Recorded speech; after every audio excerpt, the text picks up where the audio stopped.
Әнші тележүргізуші ұстаз. Кішкентай кезінен бастап әнші болуды армандаған ол 7 жасынан бастап фортепиано мектебіне барып, түрлі байқаулардың жеңімпазы атанып жүрді. Мен және Астананың бүгінгі кейіпкері Гүлзар Ғабдрахман оның жетістікке жету жолын бірге тамашалайық.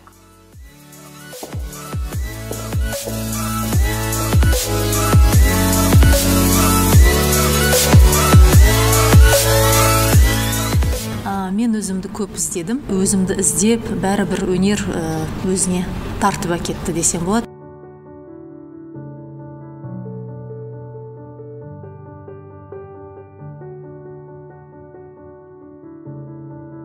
Себебі бірінші жоғары мамандығым ол ақпаратты қорғауды ұйымдастыру және оның технологиясы мамандығы. Екінші жоғары білімге келетін болсақ, екінші мамандығым журналист.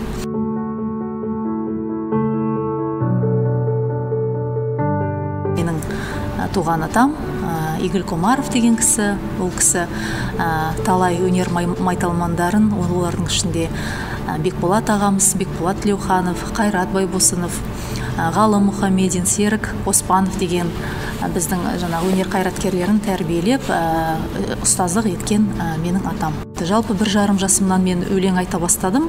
Ең алғаш мен 7 жасымда осы фортепиано сыныбына қабылдандым.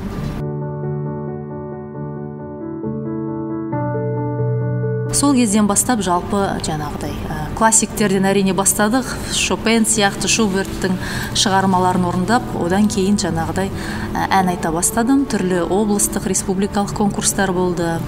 Олардың ішінде әрине Жас қанат, жастар Қазақстанның болашағы деген сияқты конкурстардан бастап, оларда да жеңіп, жүлделі орынға ие бола бастадым.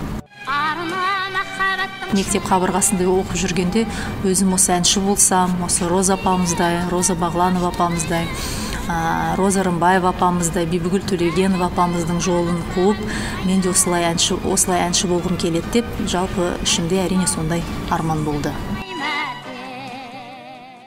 Одри Хепберн менің сүйікті актрисам, өте ол кісінің образынан, бейнесінен, жалпы сол баяғы «Завтрак у Тиффани» деген фильмін кейде өзім көргім келгенде көріп алам, бір 5-10 рет көрген шығармын, енді 10 рет аз болса 10 рет көріп, содан шабыт алып, сол Голливудтың фильмдері мені қатты шабыттандырады.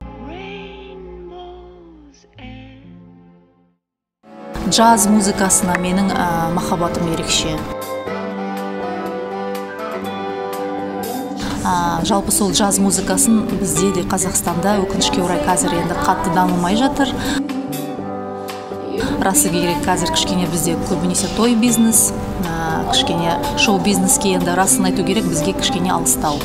Менің айтып жүрген әндерім де, мысал үшін, бағытым да сол кішкене жазды айтсам деп өзімді көремін болашақта. Осыны кішкене халықтың вкус дейміз ғой, халықтың талғамына кішкене біз құлағына сіңірсек.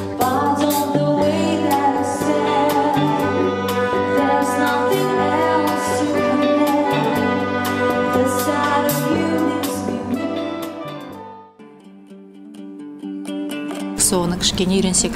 Әрине, ол өзіміздің түбімізді қазақи, жетігенімізді қазақи домбырамызды ұмыту деген сөз емес. Ол әлемдік деңгейге, әлемдік үлгілерге жақынырақ болып, біз де қазақтың нағыз өнерін, нағыз шоу бизнесін дамыту деп жалпы өзім санаймын.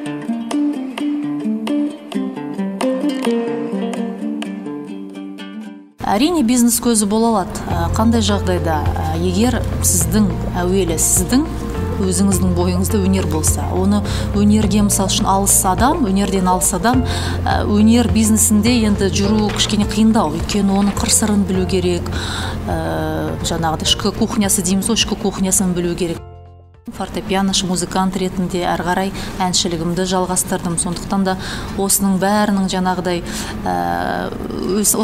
ала келе өзімнің 5 жылдық ұстаздық тәжірибем бар дедім осыған дейін. Соның бәрін ала келе бір өзіңнің, қалай айтсам болады, өзіңнің методикаң, өзіңнің бір, мысал үшін сабақ беруде де, өнерде де, өмірде де өзіңнің бір үлгің болады. Өнер адамы, егер өнер бизнес көзіне айналдырғысы келсе, әрине ол өзінің бойында өнер болу керек, өнерді түсіну керек. Бірақ әрине ең басты менің қағидам ол өзіңізге сену керек. Түрлі қиындықтар болуы мүмкін, түрлі жайттар болуы мүмкін. Ол өмір ғой.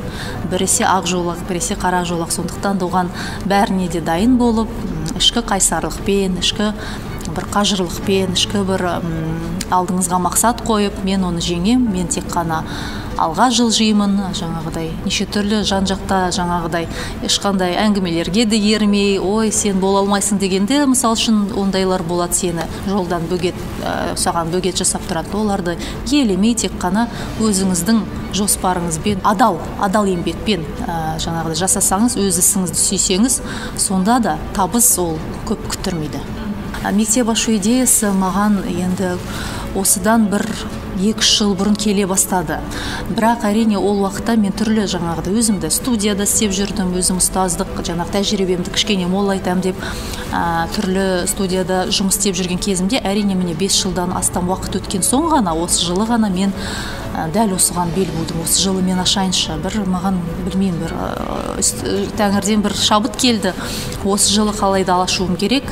Енді Аллаға шүкір, осы жыл өте сәтті басталды менде 2018 жыл.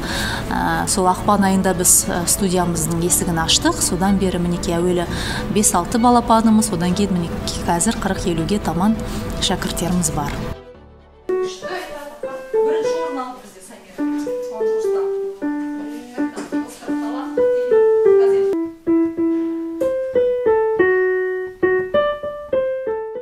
Іште бір стержень болу керек. Іште бір мен болам, менде бәрі де іске асады, мен оған шыдаймын, мен оған төземін, мен тек қана алда жүремін деген өзіме сенім арқасында енді бүгінгі күнге мінеке Аллаға шүкір жетіп жатырмыз.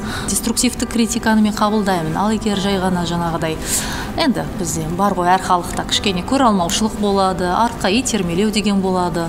Мен оларды елемеуге тырысамын.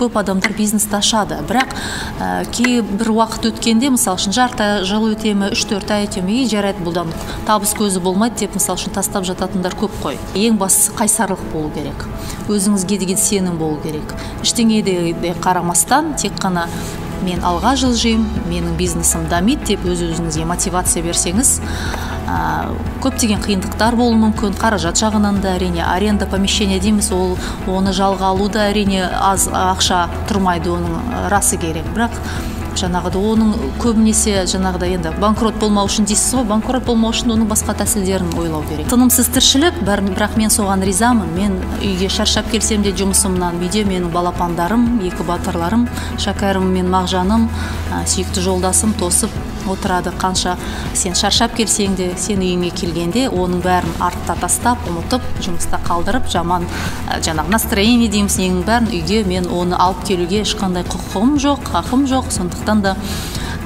егер сондай бір ниет болса, алып жүруге болады.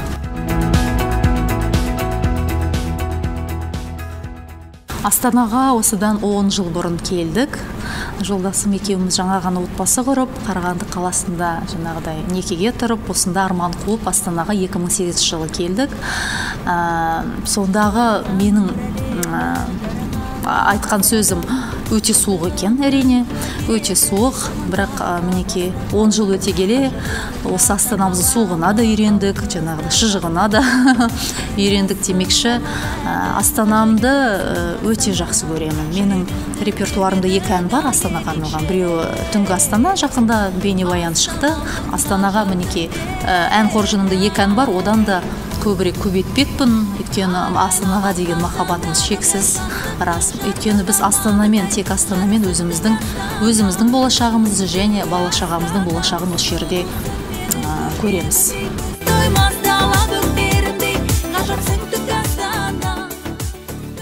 Астана менің қалам.